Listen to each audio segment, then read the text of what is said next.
అయ్యవార్లందరూ కూడా నిర్ణయించి చేపట్టినరో ఆ పుణ్య ప్రదక్షిణలో పాల్గొనడం నా అదృష్టంగా నేను భావిస్తా ఉన్నాను. 50 మంది తెలంగాణ ప్రజలందరూ కూడా మరి మన తెలంగాణలో వెలిసినటువంటి మన లక్ష్మీనారసింహుడి యొక్క గిరి ప్రదక్షిణ చేసుకొని మెట్ల దారి ద్వారా వెళ్ళి మరి స్వామివారిని దర్శనం చేసుకోవాలని చెప్పి మీ ఆడబిడ్డగా మీ అందరిని కూడా కోరుతా ఉన్నాను. ఆయన మన కొంగు బంగారం లాంటోడు, కోరుకున్న కోరికలన్నీ కూడా తీర్చేటటువంటి చల్లని దేవుడు. మరి అటువంటి దేవుడు కేసీఆర్ గారికి సంకల్పం కల్పించి వారికి శక్తినిచ్చి బలాన్నిచ్చి వారి చేత 1200 కోట్లతోని అంగరంగ వైభవంగా తన కోసం ఆలయాన్ని ఆ భగవంతుడు నిర్మింపజేసుకున్నాడు. మరి ఆ యొక్క ఘనత కేసీఆర్ గారి హయాంలో జరగడం, వారి కింద మేమందరం కూడా ఉండి పనిచేయడం నిజంగా బీఆర్ఎస్ పార్టీ కార్యకర్తలకు నాయకులకు అందరికీ కూడా మా అదృష్టంగా నేను భావిస్తూ ఉన్నాను. మరి యాదాద్రిలో గుట్ట కింద కూడా చాలా పనులు పెండింగ్ ఉన్నాయి. ఆ పనులన్నీ కూడా ఇప్పుడున్నటువంటి ప్రభుత్వం యథాతథంగా కొనసాగించాలని, యాదాద్రి యొక్క వైభవాన్ని కాపాడడానికి అన్ని రకాలుగా ప్రయత్నం చేయాలని చెప్పి కూడా ఈ సందర్భంగా మేము డిమాండ్ చేస్తూ ఉన్నాం. అదేవిధంగా ఉమ్మడి నల్గొండ జిల్లా అంటే ఉద్యమాల కిల్లాగా పేరున్నటువంటి జిల్లా. తెలంగాణ ఉద్యమంలోనైతేనేమిటి, అంతకుముందు సాయుధ రైతాంగ పోరాటంలోనైతేనేంటి అద్భుతంగా తెలంగాణ ప్రజల యొక్క స్ఫూర్తిని యావత్ ప్రపంచానికి పరిచయం చేసినటువంటి జిల్లా ఉమ్మడి నల్గొండ జిల్లా.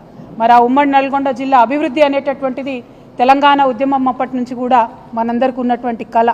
ఆ కళను సాకారం చేసుకోవడానికి 2014లో కేసీఆర్ గారి నాయకత్వంలో తెలంగాణ రాష్ట్రం ఏర్పడ్డ తర్వాత నల్గొండ ప్రజలు దీవించి ఆశీర్వదిస్తే బీఆర్ఎస్ పార్టీ గవర్నమెంట్ వచ్చిన తర్వాత నల్గొండ ప్రజలు చల్లగా ఉండాలి, నల్గొండ బిడ్డలందరికీ ఇంటింటికి మంచినీరు అందాలి, ఫ్లోరైడ్తోని కాళ్ళు చేతులు వంకరపోయినటువంటి నా నల్లగొండ బిడ్డలందరూ కూడా మంచి నీళ్లు తాగాలనేటటువంటి మంచి సంకల్పంతో మరి కేసీఆర్ గారు పెద్ద ఎత్తున మిషన్ భగీరథ కార్యక్రమాన్ని చేపట్టి నల్గొండలో ఇంటింటికి నీరిచ్చినటువంటి సంగతి మీ అందరికి కూడా తెలిసిందే. అయితే ఈరోజు మనం గమనించుకోవాల్సింది ఏంటంటే, చాలా గర్వపడాల్సిన విషయం ఏంటంటే, పార్లమెంటు సాక్షిగా నల్గొండలో జీరో ఫ్లోరోసిస్కి తీసుకొచ్చినటువంటి ఘనత బీఆర్ఎస్ది అని చెప్పి పార్లమెంట్ సాక్షిగా చెప్పడం జరిగింది. నిజంగా కూడా గర్వకారణం, ఒక ఇమోషనల్ మూమెంట్. ఇది చాలా సంతోషకరమైన మూమెంట్. ఎందుకంటే 60 ఏళ్ళు గోసపడ్డం ఆనాటి ప్రధానమంత్రి మన్మోహన్ సింగ్ గారి టేబుల్ మీద తీసుకుపోయి నల్గొండ ఫ్లోరైడ్ బాధితుడైనటువంటి పిల్లగాన్ని పండబెట్టి ఇది సార్ మా దుస్థితి అని చెప్పుకొని గొల్లున ఏడిస్తే ఏనాడు కూడా కాంగ్రెస్ వాళ్ళు కరుణించి ఒక వాటర్ ప్లాంట్ పెట్టినటువంటి పాపాన పోలేదు. అటువంటిది 10 సంవత్సరాల కేసీఆర్ పాలనలో కంప్లీట్గా సంపూర్ణంగా ఫ్లోరైడ్ని నివారించడం అంటే నల్గొండలో తరతరాల బిడ్డల కోసం చేసినటువంటి పని ఇది అని నల్గొండ ప్రజలందరికీ కూడా సవినయంగా నేను విజ్ఞప్తి చేస్తూ ఉన్నాను. మరి వాళ్ళు అదే ఫ్లోరైడ్ ఉన్నటువంటి ప్రాంతం మూసీని ప్రక్షాళన చేసుకోవాలని చెప్పి ఇంకొక కళ మనకుండే. మరి నిజంగా మూసీ మురికెట్లయిందండి, మూసీకి మకిలు ఎట్లా పట్టింది, మూసీలోకి ఇండస్ట్రియల్ వ్యర్థాలు వస్తుంటే వింత తమాషా చూసుకుంటూ 60 ఏళ్ళు కూర్చున్నటువంటి వాళ్ళెవరు, ఆ పార్టీలు ఎవరు అన్నది కూడా నల్గొండ ప్రజానికం అంతా కూడా దయచేసి గుండెల మీద ఒకసారి చేసుకొని ఆలోచన చేయాలి. తెలంగాణ లేదప్పుడు, ఉమ్మడి ఆంధ్రప్రదేశ్ ఉన్నప్పుడు మనదేం నడవలే, మనదేం సాగలే, సెక్రటేరియట్లో మన వాళ్ళు ఎవరు లేరు. మూసీని ఎట్లా ప్రక్షాళన చేసుకోవాలంటే దాని మీద అధికారం మనకు లేకుండే. ఉద్యమం కోసం పిడికిలెత్తి పోరాటం చేసినన్ని రోజులు కూడా మనం అనుకున్నాం, ఏంది మూసీని మంచిగా చేసుకుంటాం, మూసీని గోదావరిని అనుసంధానం చేసుకుంటాం, మూసీలో గోదావరి నీళ్లు పంపు చేసి కంప్లీట్గా మూసీ పరివాహక ప్రాంతం అంతా కూడా బంగారు పంటలు పండేలాగా చేసుకుంటాం అనుకున్నాం. ఫ్లోరైడ్తోని భూమి కూడా మొత్తం సారం కోల్పోయింది, భూమిలో పండేటటువంటి పంటలు కూడా విషతుల్యమైనాయంటే కేసీఆర్ గారు కన్న కళ, ఎంతోమంది తెలంగాణ వీరులు కన్న కళ ఏంటంటే మూసీ నదిని ప్రక్షాళన చేసుకుంటామని అనుకున్నాం. మనం దానికోసం ప్రాజెక్టులు పెట్టుకున్నాం, దానికోసం ఒక 31 ఎస్టీపీలు కట్టినాం. అంటే వచ్చే నీళ్లను శుద్ధి చేసేటటువంటి 31 కేంద్రాలను కేసీఆర్ గారి హయాంలోనే ట్రీట్మెంట్ ప్లాంట్ని నిర్మాణం చేయడం జరిగింది. ఆ తర్వాత మూసీని గోదావరిని కలపాలి, మూసీని గోదావరిని కలపడానికి మనకు కొండపోచమ్మ నుంచి అయితే దగ్గర అవుతుంది, దానికోసం ఒక 1600-1700 కోట్ల రూపాయలు అయితే సరిపోతుందని చెప్పి మనం ప్రాజెక్టులు పెట్టుకోవడం జరిగింది. అంటే మూసీలో 2 ఉన్నాయి అంశాలు, ఒకటి మూసీ ప్రక్షాళన, ఇంకొకటి మూసీ పునరుజ్జీవనం. ఈ 2 కూడా కేసీఆర్ గారి హయాంలో అత్యంత తక్కువ ఖర్చుతోని శాశ్వతంగా పరిష్కారం అయ్యేటటువంటి విధంగా మనం ఆల్రెడీ ప్రణాళికలు చేసి పెట్టినాం. అందులో 31 ఎస్టీపీలు కూడా ఇలా పనిచేస్తున్న విషయం ఇప్పుడున్నటువంటి కాంగ్రెస్ పెద్దలకు కూడా తెలుసు.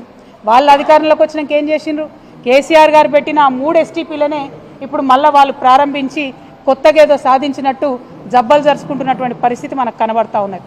ఇవాళ నల్గొండ జిల్లా ప్రజలకు, ఉమ్మడి నల్గొండ జిల్లా ప్రజలకు, అట్లానే తెలంగాణ ప్రజలకు నేను చెప్పేది ఏంటంటే, మూసీ ప్రక్షాళన కావచ్చు, మూసీ పునరుజ్జీవనం కావచ్చు, రెండు కూడా కేసీఆర్ గారి మదిలోని ఆలోచనలే. దానికి ప్రణాళికలు కూడా సిద్ధమైనాయి. కానీ ఇవాళ కాంగ్రెస్ ఏంటిది, మూసీ అంటే దాన్ని ఒక ఏటీఎం లాగా తయారు చేసుకోవాలి.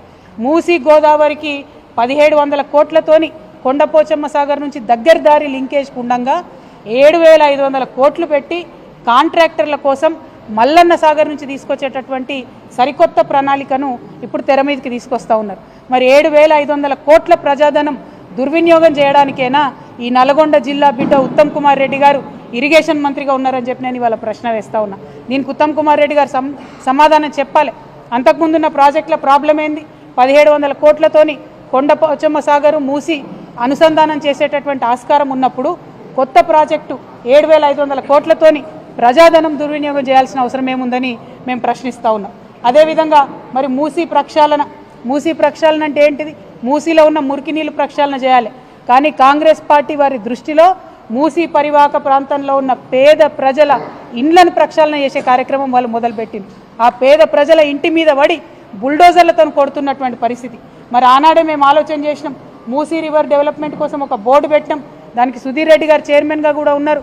నాకు తెలిసి 20,000 కోట్ల లోపలనే దానికోసం ప్రణాళికలు కూడా సిద్ధం చేసి మొత్తం కూడా ప్రక్షాళన చేయాలనుకున్నాం. కానీ ఇవాళ ముఖ్యమంత్రి గారు ఏమంటారు? ఒకసారి 50,000 కోట్లు అంటాడు, ఒకసారి 1,00,000 కోట్లు అంటాడు, ఒకసారి 1,50,000 కోట్లు అంటాడు. మరి ఎందుకోసం అన్ని కోట్లు? అందులో రియల్ ఎస్టేట్ ప్రాజెక్ట్ ఏందో, దానికి వరల్డ్ బ్యాంక్ నుంచి రుణాలు ఎందుకో ఇవాళ ఒక్కసారి నల్గొండ జిల్లా ప్రజలు దయచేసి ఆలోచన చేయాలి. మూసీ పేరుతోని మన రాష్ట్రాన్ని మళ్ళా ఏటీఎంగా మార్చి మూసీలో వచ్చినటువంటి మనీని ఢిల్లీకి పంపే ఆలోచన తప్పితే ఇంకోటి ముఖ్యమంత్రి గారికి లేదు. దీన్ని నల్గొండ జిల్లా ప్రజలు దయచేసి అర్థం చేసుకోవాలని కోరుతా ఉన్నాను. మూసీ పేరుతో ఇక్కడ వచ్చి ప్రారంభోత్సవం చేస్తామని చెప్పి అడ్డగోలు మాటలు ముఖ్యమంత్రి గారు మాట్లాడారు. వారు మాట్లాడిన మాటలు నల్గొండ జిల్లా ప్రజలందరూ కూడా విన్నారు. మరి వారి భాషలోనే వారికి ఖచ్చితంగా ఇవాళ మాటల పరంగా బీఆర్ఎస్ పార్టీ జవాబు చెప్తుంది. చెప్పకుండా ఏం ఊరుకోం. మీలాగా 2-3 రౌడీ ముక్కలు నేసుకొని ఆఫీసుల మీద దాడి చేసేటటువంటి దరిద్రపు సంస్కృతి మాది కాదు. మాది మాటలతోని, విఘ్నతతోని, సిన్సియారిటీతోని, ప్రజల దగ్గర పనిచేసే కమిట్మెంట్తోని ప్రజల మనసులు గెలుచుకునేటటువంటి పాలసీ ఫిలాసఫీ బీఆర్ఎస్ పార్టీది. మీరేదో దాడి చేస్తాం, ఆఫీసుల మీదకి వస్తాం, ఇండ్ల మీదకి వస్తామంటే భయపడేటోళ్ళు ఎవరు లేదు. మాది 60 లక్షల సైన్యం ఉన్నటువంటి బీఆర్ఎస్ పార్టీ కుటుంబం మాది. మా 60 లక్షల మంది తలుసుకుంటే మీరు ఒక్క అడుగు కూడా తెలంగాణలో కదిలేటటువంటి పరిస్థితి ఉండదు. ఖబర్దార్ కాంగ్రెస్ నాయకులారా, మళ్ళొక్కసారి ఎక్కడ బీఆర్ఎస్ పార్టీ ఆఫీస్ వైపు కన్నెత్తి చూసినా కూడా బీఆర్ఎస్ పార్టీ సైనికులు ఎవరు కూడా ఊరుకోరని చెప్పి ఈ సందర్భంగా మీకు తెలియజేస్తూ ఉన్నాను. మరి మన నల్గొండ జిల్లా ప్రజలందరికీ తెలిసిందే, ఆనాడు ఉద్యమంలో అంతకన్నా ముందు కూడా మనం అనుకున్నాం, నల్గొండ కేంద్రంగా పాలన జరిగితే మరి దూర ప్రాంతాల నుంచి నల్గొండకి కలెక్టర్ దగ్గరికి వస్తే 2-3 రోజులు నల్గొండ పట్టణంలో ఉండి పని చేసుకొని పోవాల్సినటువంటి పరిస్థితి ఉండే. కానీ దాన్ని నిర్మూలించాలని, ప్రజల వద్దకే పాలన వెళ్ళాలని చెప్పి నల్గొండ నుంచి మళ్ళీ కొత్తగా జిల్లాలను ఏర్పాటు చేసుకున్నాం. జిల్లాల ఏర్పాటుతో ఊరుకోలేదు. ఏర్పాటు చేసిన జిల్లాలలో 3 ప్రభుత్వ మెడికల్ కళాశాలలు మనం తీసుకొచ్చినాం.